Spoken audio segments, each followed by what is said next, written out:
Hey guys, welcome back to the mini cube build. This is the second part. If you haven't seen the finish of the outside, you can check that out. It's a previous video to this one. This is the continuation. We're gonna start finishing the bunkie or the forest cube or whatever you want to call it. I don't know, meditation cube, forest cube, off-grid cabin bunkie. This is our guest house. We're gonna do some fancy stuff. We even got a little, was it a cubic mini stove we're gonna be installing to heat the whole thing up. Let's get started. We should do some installation. I love doing insulation.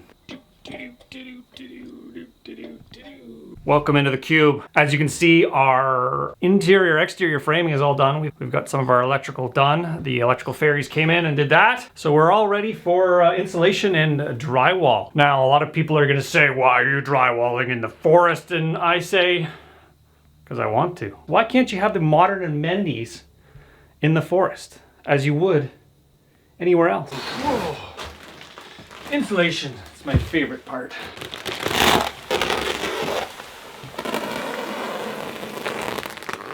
When doing your insulation, you always want to make sure it's a fairly snug fit. Your insulation's only as good as your loosest piece because it's all about averages. If average of the wall has R14 in it and there's little spaces and holes and stuff like that, your R value drops. With rockwool, the best tool to use is a bread knife, and that usually cuts it pretty good. With the pink insulation, the fiberglass stuff, usually you compress it a little bit and use an X-Acto knife. You just score it along the edge. But with this particular insulation, this rockwool or rockwool insulation, I think they call it now, bread knife, easiest way to go. I like to use rockwool because it's fireproof and it's water resistant, and it usually stays where you put it. It's not and it's sound deadening. It's very it's quiet stuff. That's why I like it. I like the quiet. It's vapor barrier time.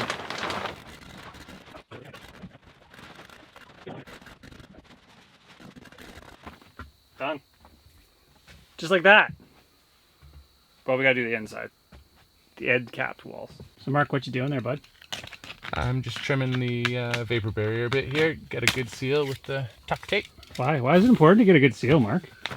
The time and energy invested in sealing up now pays for itself in the long run. A little bit of tape goes a long way. I once worked with a guy who said the amount of money you spend on insulation now pays for itself in the long term tenfold. So I should probably introduce Mark. Mark is a good friend. He's been around a long time. He's my HVAC technician, and he has a day off, and he decided to come out to the bush to give me a hand. So what we're doing is we're sealing this cube up the best we can. Even if you're building a new home and you're not building it yourself, maybe you have a contractor in there. If you can sneak in there on the weekend and tape up just attention to detail. It's buttoning up the envelope, seal all the little nooks and cracks when you can see light, or if there's like holes in the vapor barrier or whatever. If you can get in there and seal it all up, it's worth it. It's worth the time and effort in order to take it. So say hello, Mark. Hello. That's the official introduction to YouTube. Very good. Hello, YouTube. Yeah. So Mark's actually, he didn't really have to help me with the vapor barrier. I could have done it myself. It's always easier to do with two people, but ultimately what I got him here for, we're going to drywall the ceiling. And that's harder to do than, well, yeah. All right, let's I'll make a good drywall stand. Yes, that's right. He's my drywall lifter today. He'll just hold it up and yeah. Yeah. Holding the whole place up. We only got 2 sheets, so it should be okay. All right, let's get some drywall hung. Whenever you're doing drywall, it's important to do the ceiling first. Almost like put the lid on, and then the walls hold up the lid so the lid doesn't fall down. Well, it's because it's harder to do the ceiling. So do the ceiling first. It makes doing everything else way easier because you get it out of the way. I don't know if it's easier. I don't know. Watch this. Make it real easy.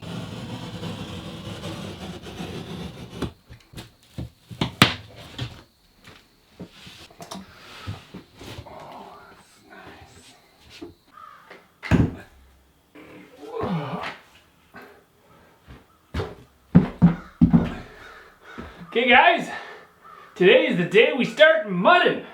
This is my favorite part.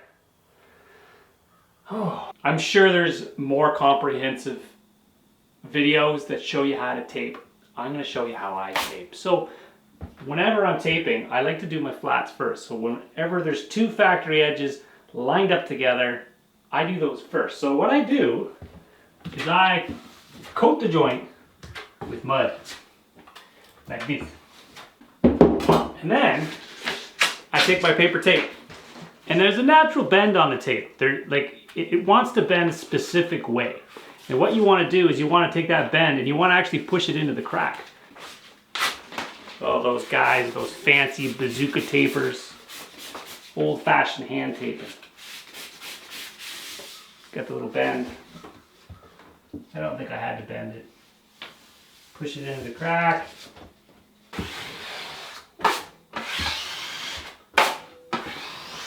And that's it. Let it dry and then come back and do a second coat. So what I'm going to do is I'm going to go around and do all my flats and then do all my corners and let it dry.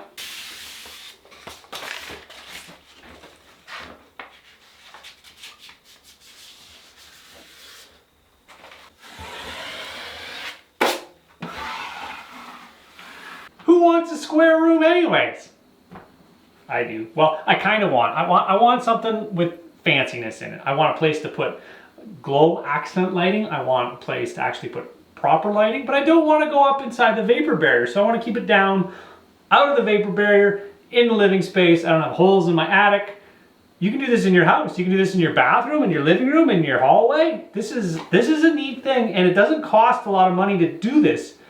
It's drywall. It's like the cheapest building material you can imagine, and then you make it fancy. So I'm going to show you how to do that. And then I punch it into my little calculator. Every math teacher everywhere. You're never going to have a calculator in your pocket. You're not going to carry one of those around with you everywhere, are you? Turns out I am. And it's going to have a flashlight and a phone and the entire content of all human knowledge. Imagine that, math teacher. Got everything. Right here, in the phone. Anyways, found the middle of it. We marked the middle of it. Double check. And then what I did is I screwed a chain to the ceiling. Now this thing doesn't stretch, so it makes me a perfect circle all the way around. So what we want to do, make sure my pencil's sharp. It's not sharp enough. Where's my knife? There's my knife. Self-sharpening pencil. Pencil, sharp. Okay, so we take our little guy and we actually stick it through this little hole here. And that allows us to make a nice circle. So I'm gonna make, how big of a circle do I wanna do? So make sure your chain is tight. And you draw around the room. Ooh, perfect circle. You can't see that, but it's a glorious circle. All right, now we're gonna take this out because it'll just be in the way. And then you want to take a laser and make sure you take that center point that you got on the ceiling and you want to transfer it to the floor. And that's going to become useful once we get the board up. And then we use this stuff. This is 1x2 wall angle. It is a very thin piece of steel and it's used frequently by drywallers that do fancy things. So this is going to have a series of cuts in it. Snip, snip, snip all the way around in order for us to make this radius. Now we have the sharpest noodle we can possibly imagine. We screw this to the ceiling.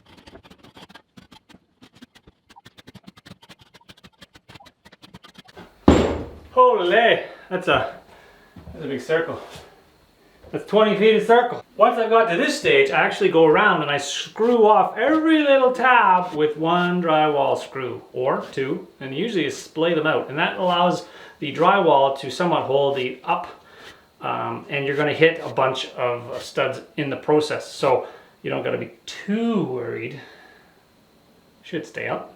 So now that I've got my circle up, I need to get some nailing edges around the side. So what I'm using is a 2x2 steel stud I got left over. I've already got them marked 4 inches down from the ceiling.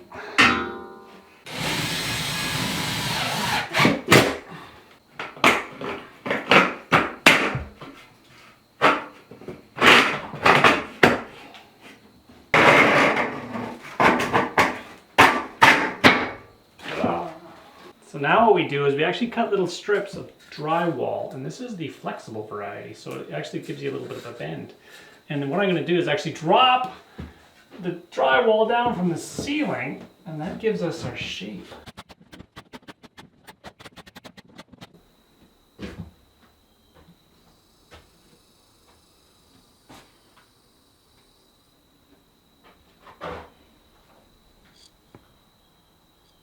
Doesn't that look neat? Okay, so let's tape this. So what I do is I take the paper tape and I cut little pieces off of it. No, little pieces into it. And so it allows it to bend around the corner. And then I tape it. The reason why I'm taping this beforehand is because there's another layer that goes up above here. It gives you a little tray to put some accessory lighting above to make the whole thing glow. As we're waiting for the mud to dry, I think this is the perfect opportunity to install this guy. This is a tiny wood stove. It's from a company called Cubic Mini Stoves, and they make little wood stoves. I reached out to these guys and I said, you know what, I'm building this little tree fort basically, and it's this such size, and they said, you know what, the Cub. This is the Cub Cubic Mini Stove. It is a tiny little wood stove. It's the cutest little thing. It's got a tiny little fire brick in there. Look at that. Tiny little fire brick, tiny little door gasket, tiny little air damper. Look at that. Cool thing about it is they send you everything that you possibly need to install it. They got everything on their website that you just kind of like go, I got this, that, and the other thing, and they go, okay. I like wood stoves especially. And this is the coolest wood stove yet. This install is surprisingly easy. So I've got the stove all mounted. It's very secure. It's not. It's like hanging an expensive TV. You want to make sure you get the stud. Make sure she's not moving anywhere. So I opted to get the fresh air intake option with this stove, and what that allows you to do is actually bolt this little guy on the bottom of it, and it's got a little hole in it. And what you do is you pipe this guy to the outside. The idea behind this cube is it's going to be somewhat R2000 style, which is a really well insulated home, all air sealed, gapped, like everything like that. So this has a fresh air intake, so you don't have to leave a window open for fresh air so you don't suffocate, because it does burn oxygen, so you want to have a fresh air oxygen intake. So this is what this guy does. So this guy bolts to the bottom, and then you pipe it outside with a little tube. Now comes the tricky part. This is the part that most people are like worried about doing, and that's cutting a hole through a perfectly good roof. That's why you do it in the morning. You have a lot of patience, and you're like dedicated, focused. You don't want to cut too big of a hole. You want to make sure it's the right size. So the manufacturer's recommendations on this is a minimum hole size of 7 inches. And that's because there is a pipe that goes through. Where is it? This pipe goes through, and it's, I believe it's 5 inches. So they want clearance on all sides, and it's insulated. And the other pipe actually slides up through this pipe in order to give you that basically thermal break. So it basically heat shield after heat shield after heat shield in order to prevent your building from burning down. Or camper, or marine. Could be a boat. That's got to go up through my perfectly good roof. It'll be fine. They come with flashing. That's kind of hole. Measure twice. Actually, measure 3 times and then cut once. Okay, so this is the heat shield. This is the thing that basically follows the pipe all the way up. I'm going to put that in temporarily because I haven't drywalled the ceiling yet. So you get different sections. You get 1 foot, 2 foot, whatever you need. And then you basically put it up through the hole. As you can see, here's our insulated double wall pipe coming through the roof. It's a little short. And sometimes that happens. It should come up at least a foot. It's not going to prevent us from actually installing any of the other stuff. So when that shows up, I can slide that guy on. Now we silicone this bad boy. So I'm gonna peel it up. I'm gonna use a generous amount of silicone.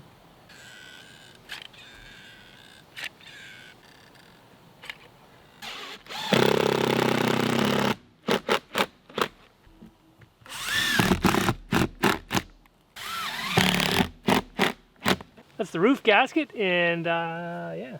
Little chimney for our mini cubic stove. This is how you hurt your back drywalling. I want to document this.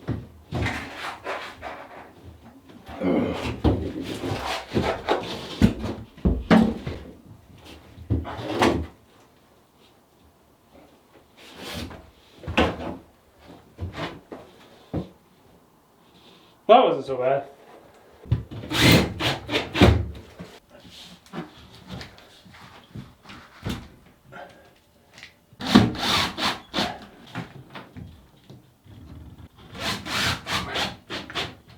Now, Kevin, why wouldn't you do that cut with a drywall saw?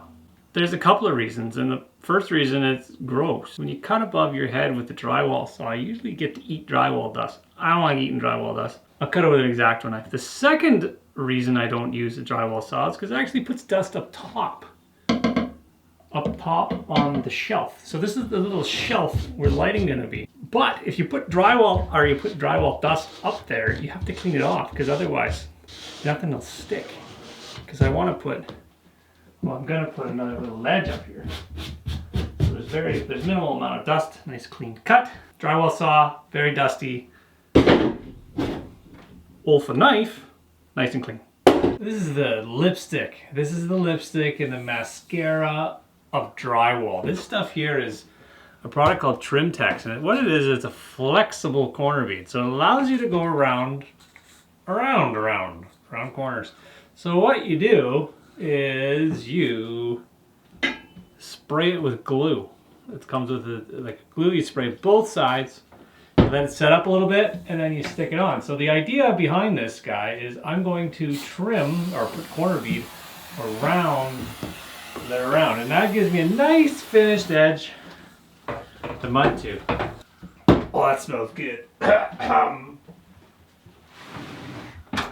Use a well-ventilated area.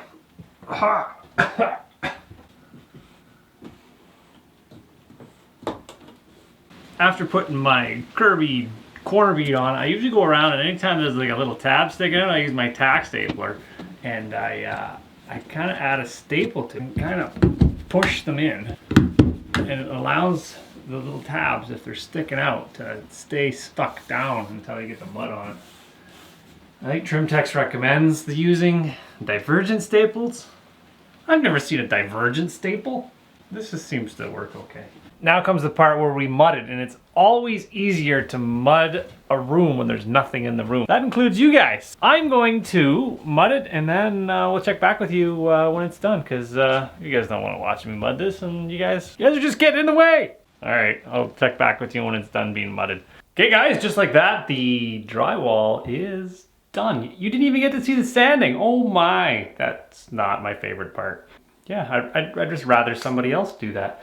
So everything's sanded, everything's kind of cleaned up. I did a little wet mop because you try to get rid of all the dust. But again, you can see it turned out pretty good. We got some paint to go. Painting and flooring and some trim and some decor. A bed, a table.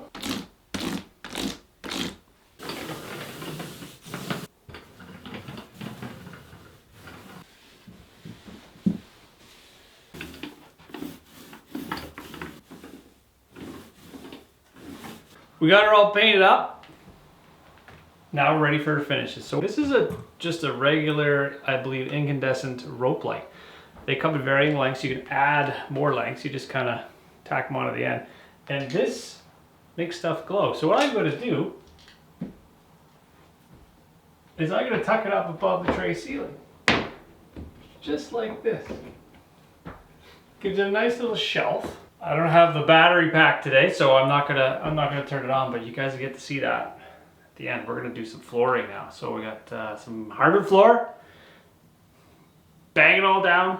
I went to my favorite flooring store for Bigelow Flooring, and they had some of this stuff left over. Now I need about 60 square feet or so. So this is engineered hardwood floor. It is 3/4 thick by 6.5 inches wide. It's some nice stuff. So this stuff should be more accepting of the temperature changes and the humidity changes and whatnot. But again, we're roughing it out here. Cool tool time is an engineered flooring stapler. It is made by a company called Bostitch. It drives narrow crown staples through the tongue of the hardwood floor. Now, a lot of people will go out when they do a floor job in their own home and they don't have the special tools, they'll go rent one. Now, I'm not a really big fan of renting, and primarily because you always feel like you gotta go fast because you're renting it and it costs so much a day or so much an hour and you rush through the job. My opinion is go and buy the tool, finish your job at your leisure, and at the end of it, take the tool, if you don't need it anymore, and sell it. There's lots of used markets. You could sell it for, like, you could just, even if you wanted to deduct the cost of what it would cost you to rent it every day, and sell it for there. You could recoup all your money. You didn't rush. You had the tool. You know it's brand new. It hasn't been abused. Buy the tool, sell it at the end of the job. Well, if you like the tool, hang on to it. Cubic Mini Stove sent me these little coffee mugs. Aren't they cute? They're stainless steel and they fit right on top of the stove, so you can actually heat up your coffee on. Oh, hey guys, welcome to the Cube. So I'm gonna give you a tour of my crib, but first, let's turn the power on. You guys don't actually know that this thing is powered by it's 1100 watt lithium pack by Inergy. If we turn the power on, this guy can be charged by solar, or you can plug it into your house and charge it up and bring it along with you. That gives us house power. So we've got 110 line voltage. Here's our switches because the door actually comes in through the floor. We're not going to open that up right now, but so we can flick the switch as you come up, and you can see that we've got a little bit of accent lighting in the ceiling. We'll turn the lights off, and then we can actually showcase the glow. So at nighttime, when you're laying in bed and you're thinking, man, this is cool, you can have your nightly glow. Anyways, let's turn the lights back on. So lights back on. This tray ceiling is the cheapest way to add extreme value to any room in your house. It's literally 2 sheets of drywall. What, 20 bucks? Turn your 8x8 room into $1 million, well, maybe not that much. You could add tens of thousands of dollars by adding drywall to an existing room. This is just a rope light. You can get these anywhere, but you can get, you know what's really cool is for Halloween or Christmas is you can change them to color changing LEDs, but you can, it just plugs in. As you can see, there's a door out to the outside, and this is designed to be a wraparound deck. As you can see, it is not quite done yet. It's quite the drop, actually. It's about 8 feet off the ground. So that thing we're gonna keep closed for now. Built a couple of features with this guy. We've got our nice little coat hook, little rack, nice piece of cherry, some little maple pegs for the coat hook. And then we can see our fold down Murphy bed. This is a repurposed IKEA frame, and you can kind of see it here. So it's got slats and then a repurposed piece of foam, got a duvet. And what's cool about this is when you're done, if you want more space, maybe for dancing, you can flip it up, fold up, fold down, gives you a little bit more space. If you got more guests, maybe you're having a dinner party. Functional windows, so when it gets a little too hot in here, you got double hung, up and down. It's getting a little toasty in here. So this brings us on to over here. We got a little bit of storage, a little coffee table, dual purpose coffee table, acts as storage bin, got some wood carving tools in there for right now. It's a balsam tree we saved when we were building the cube. I figured, you know what, another life in the cube. There for now, probably find another spot for him permanently because he's not going to live very long in the cube. We've got some, made some wall hung shelving out of some old hemlock we had sitting here. We got some Native American corn, some pretty neat stuff, some old seashells from my childhood. I think my grandma collected them. We got some maple syrup here where we got, we harvested this actually from the bush around here, and we got some adobo spices. Adobo spices. Some tea lights for some ambiance. We got a little balsam here. That brings me to the actual thing that heats this thing, which is the mini cubic stove. This is the guy here. So this is the cub, and you can see it burning here. So this is our little wood stove. This thing's amazing. Actually, it makes the space. It's truly well designed. It's well put together. The structure, it's well built. It's Canadian made too. Did you know that? Anyways, cubic mini stove. It's a real wood burning stove. Takes 5-inch wood. There's a little damper on it. You got a little damper with a little back thing. You can You can actually cook on here if you want to, or you want to warm up your cup of coffee. Sits on top there, you can warm it up. And you know what's really neat is actually you can purchase little tiny little tools. So when you want to move your wood inside, you can move your wood. You got your ash scoop and your poker. All right, guys, I think I'm gonna build myself a wraparound deck, and that's going to be the next episode. But for now, I'm gonna enjoy the space I made. Maybe relax a little bit, read my book, take it easy. I want you to stick around for the next part if you guys want me to continue on building onto this guy, the wraparound porch, maybe some outdoor cooking space. Yeah, keep watching.